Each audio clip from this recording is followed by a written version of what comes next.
Hey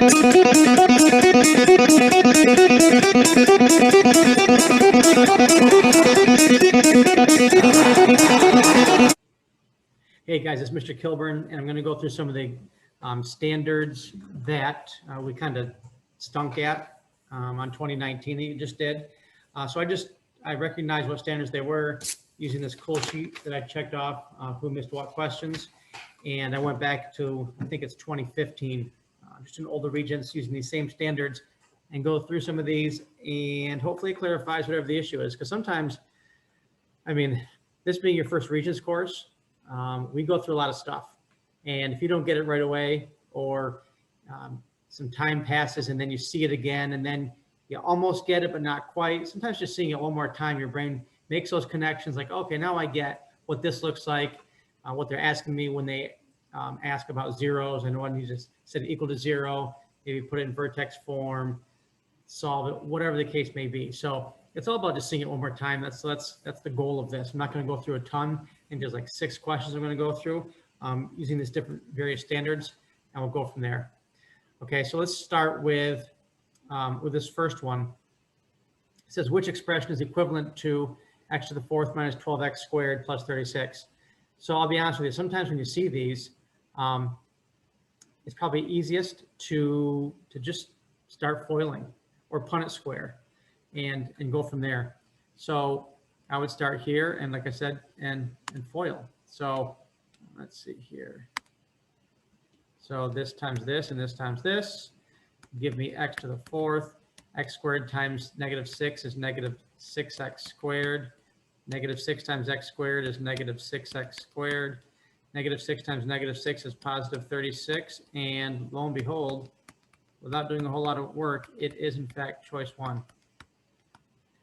Okay, because it just asks which expression is equivalent to it. It doesn't say what are the zeros, right? So this is a polynomial in standard form, and these are all binomials in factored form. So again, sometimes all you want to do is just start foiling right off the bat, and you will be good to go. Okay. All right, let me erase this. Get this out of the way. Okay. All right, next. Okay, so you guys struggle with this one off and on throughout the year. So let's just see if maybe going through it again, like I said, clarifies whatever the issues are. So it says, let f be a function such that f of x equals 2x minus 4 is defined on the domain on the interval from 2 to 6. All right, the range of this function is. So they give you the function, and all they're saying is this is all your possible x values from 2 to 6. So what are all the possible y values or the range? Remember, x has to do with the domain, range is the y, or domain's the inputs, range is the outputs. So all you need to do here is plug in a 2, what do you get? Plug in a 6, what do you get? And that will give you the interval of the range. Okay, so let's do that. So plug a 2 in. So I'm going to figure out what f of 2 is. F of 2 equals 2 times 2 minus 4. 2 times 2 is 4. 4 minus 4 equals 0. Okay, so I know that the lowest value has to be 0. Well, you're just using good test taking strategies. That tells me that 3 and 4 are not possibilities. Okay, so it's 1 or 2. So now let's plug in a 6 and see what we get. So f of 6 gives me 2 times 6 minus 4. Gives me 12 minus 4. And 12 minus 4 is 8. So I'm going from 0 to 8. So obviously choice 1.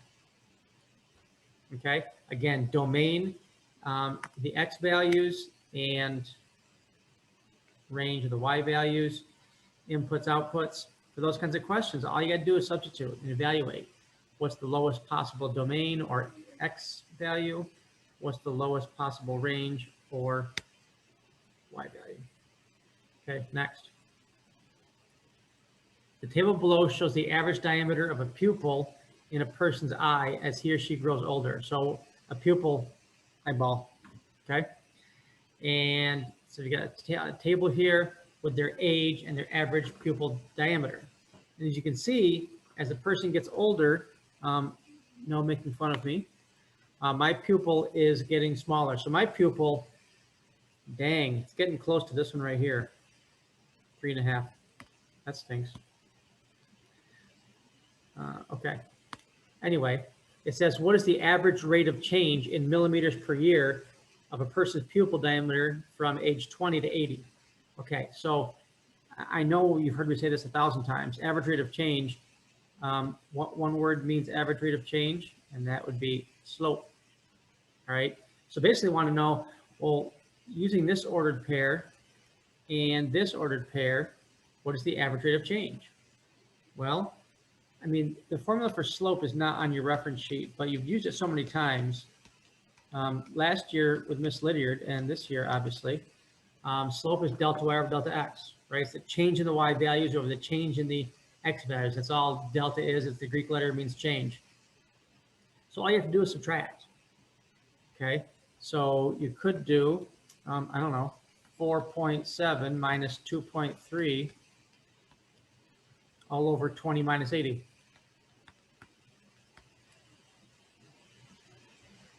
Okay, so you're going to get 2.4 over negative 60. Okay, and if you put that in your calculator, you are going to get choice 4. All right, so again, average rate of change means slope. I don't know, use the table. Once again, that formula is not given to you on your reference sheet. I kind of wish it was. Not because it's difficult, just because it's one less thing for you guys to memorize. So I try to minimize what you have to memorize and only focus on those things that are not on your reference sheet. This ratio is kind of lame. But either way, slope, delta y over delta x, gotta have it, gotta know it. Let's change the color here. How about, I don't know. Oh, kind of cool. Okay. Which point is not on the graph represented by x squared plus 3x minus 6? Okay, well, we know that whether it's a quadratic or exponential or linear, points are simply solutions to the whatever the function is. In this case, x squared plus 3x minus 6.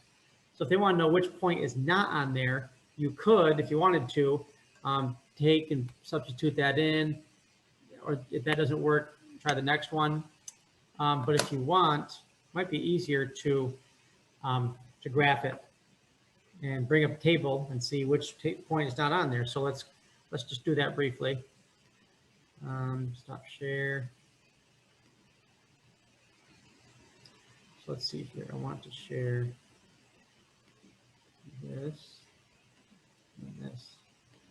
Let's see how well this works. You gonna let me?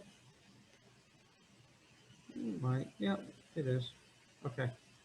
So x squared plus 3x minus 6. Okay, x squared plus 3x minus 6. Go to the home screen. And I'm going to graph that. Mr. Gibson is making weird faces in the window because he's creepy. He's making, well, I won't say what he's doing. I don't want him to get fired. Okay, so so there's the graph, but I'm just curious to know what points are on there. So if I bring up my table, Control T, all right, and I just want to see which of these points is not listed. So let's see here, where.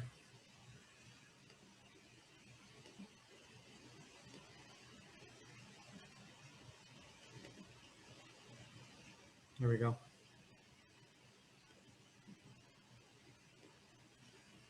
Whoa, come on now. No, I don't want you. Sorry, guys. There we go. Which point is not on the graph?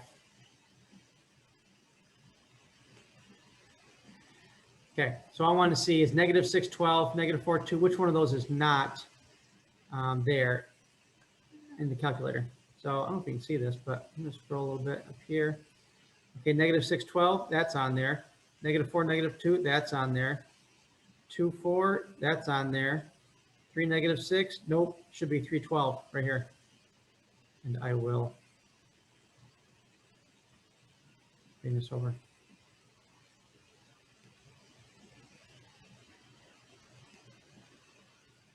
Oh, come on. Sorry. There we go. 312 is not listed there. Okay. So that would be choice, whatever it was, 4. Okay. Back to this. You can go away. No, I don't want to save you. Okay. So yeah, so 3, -6 was not on there, but the other ones were. Okay. All right, a couple more. Let f of x equal -2x squared and g of x equal 2x minus 4. On the set of axes below, draw the graphs of those two functions. Okay, so I guess I got rid of that too quickly. Hang on.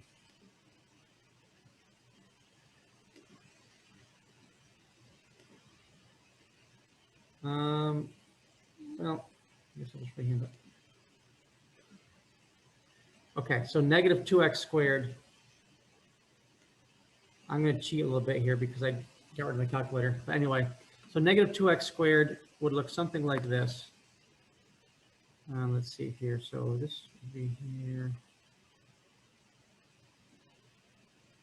I don't know. It's going to be a narrowed version that opens down. Again, it's not going to be perfect, but you'll get the drift of it.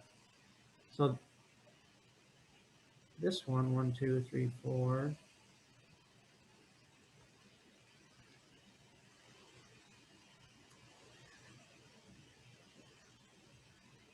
Okay, so this is going to look like so. Okay, so here's f of x, and here's g of x, the parabola. Okay. Okay, so there's 2 points. This was a 4-point question. Okay, it says using this graph, determine all and state all values of x for which f of x equals g of x, meaning where do these two functions intersect? Okay, well, again, I freehanded this, but let's just say that there's one here. And if you were to continue this, just say they hit right there, right? But use your calculator for that. So menu, analyze, intersection, click to the left of where you think they cross, click to the right of where you think they cross, it'll tell you where they cross. So this is a really easy 4-point question. Bring up your table if you have to graph these on paper, and use the, again, menu, analyze function, intersection to figure out where they're crossing. So that's where they're equals, where they cross. So that should be pretty self-explanatory. Again, a really pretty doable 4-point question. Okay, next. I think the last one.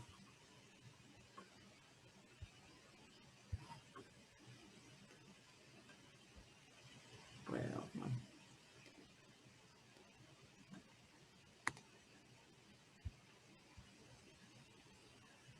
Two more.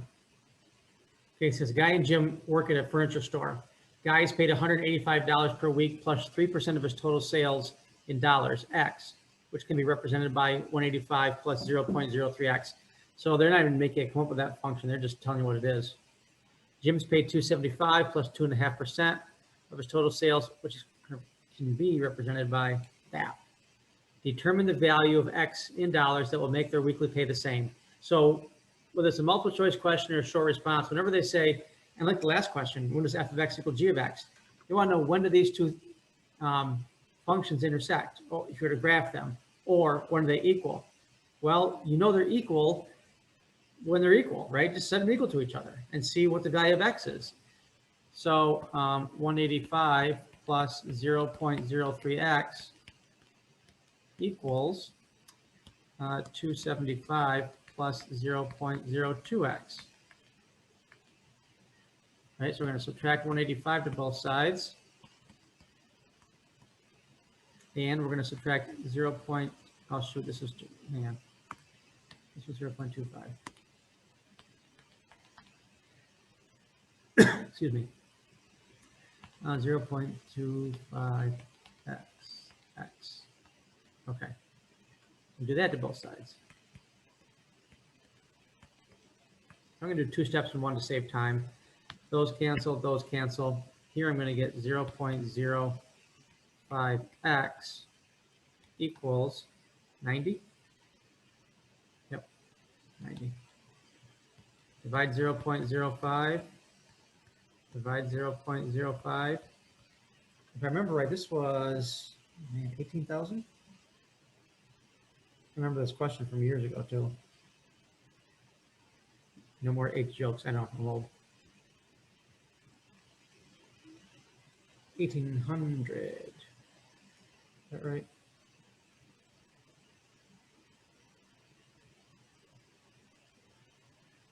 Um, 0.005. Duh, I screwed up here. Sorry. 0 here, 0 here. So it's dividing both sides by 0.005, right? And it is 18,000 because I remember the answer. Yep, 18,000. So that's when their sales will be the same, when they have that much money in sales. Because again, X was total sales. Okay, lastly.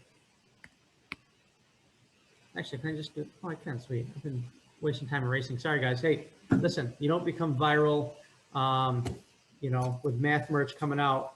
You got to work on some kinks sometimes, so deal.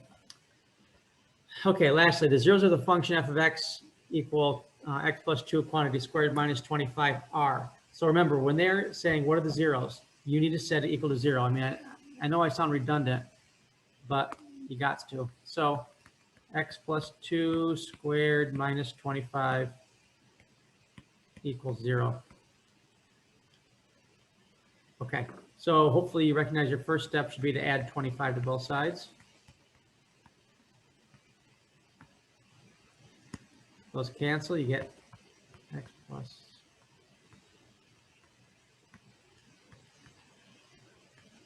Sorry, it's lagging a little bit. Take the square root of both sides. I get x plus 2. I don't need that. Oops. Equals, don't forget, plus or minus 5.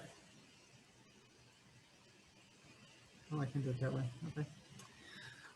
Subtract 2 to both sides, and you get x equals negative 2 plus or minus 5. So remember what that simply means. It's negative 2 plus 5 and negative 2 minus 5. So you still have two zeros here. So negative 2 plus 5 is 3, and negative 2 minus 5 is negative 7. So those are your two zeros. And this was, oh, it's multiple choice too. So 3 and negative 7, obviously, choice 4. Okay, guys, hope that helped. Keep seeing me with questions as we go over practice regions or topics that come back to you, like, man, I still stink at completing the square, using the quadratic formula, at transforming functions, whatever the case may be.